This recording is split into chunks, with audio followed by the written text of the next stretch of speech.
So பாருங்கள் மக்களே, இந்த பூ காலையில் நான் வீடியோ எடுக்கிறப்ப கூட எனக்கு இந்த வித்தியாசம் தெரியல. அதுக்கப்புறம் திரும்பி வீடியோ பார்க்கும்போது பார்த்தா, ஏன் இந்த பூ இப்படி இருக்குது அப்படின்னு பார்த்தேன். பாருங்கள், ஒரு பூ இருக்குது, அதுக்கு நடுவில் இன்னொரு பூ வந்திருக்கு, அந்த பூக்குள்ளே இன்னொரு சின்ன பூ இருக்குது பாருங்கள். இவ்வளோ அழகாக இருக்குது. இப்போ தான் நான் அதை விட்டு கவனிச்சேன். சரி, அதுக்கப்புறமா தனியாக ஒரு வீடியோ போடலாம் அப்படின்னு சொல்லிட்டு போய் எடுத்திருக்கேன் பாருங்கள். இது வந்து இப்படி ஃப்ளாட்டாக அந்த வெள்ளை தெரியும் நடுவில், கொஞ்சம் சுற்றி நீளம் இருக்கும், நடுவில் வெள்ளை அழகாக தெரியும். ஏன் அதில் தெரியலன்னு சொல்லிட்டு நான் மறுபடியும் போய் கவனிக்கும் போது அதை கண்டுபிடிச்சேன்.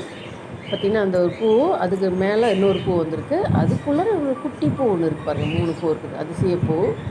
பரவாயில்ல, கடவுள் ஏதோ ஒரு ஒரு அடையாளம், ஏதோ ஒரு வித்தியாசத்தை நமக்கு காட்டுறாரு. ஏதோ நல்லது நடக்க போகுதுன்னு நினச்சிக்க வேண்டியது தான். அழகான ஒரு பூ தொகுப்பாக இது இருக்குது. ஒரு பூவாக இருந்தால் பூ, இது ஒரு பூ தொகுப்பாக 1 2 3 பூக்கள் ஒன்றா சேர்ந்துருக்கு ஃப்ரெண்ட்ஸ். பாருங்கள், என்ஜாய் பண்ணுங்கள். நீங்கள் அந்த பூவை பார்க்கணுன்னு தான் இந்த வீடியோ நான் போடுறேன். பாய். லைக் பண்ணுங்கள், ஷேர் பண்ணுங்கள், சப்ஸ்கிரைப் பண்ணுங்கள்.